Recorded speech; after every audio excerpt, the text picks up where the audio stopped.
America నేతృత్వంలోని వ్యూహాత్మక కూటమి పాక్స్ సిలికాలో భారత్ చేరింది. ఢిల్లీలో జరుగుతున్న ఏఐ ఇంపాక్ట్ సమ్మిట్ వేదికగా ఈ ఒప్పందంపై భారత్ సంతకం చేసింది.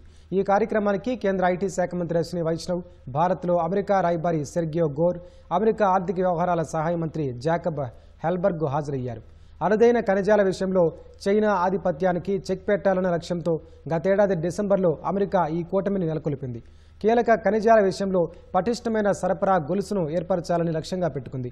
ఇందులో జపాన్, దక్షిణ Korea, Singapore, Greece, UK, Israel, UAE, Australia సభ్యదేశాలుగా ఉన్నాయి.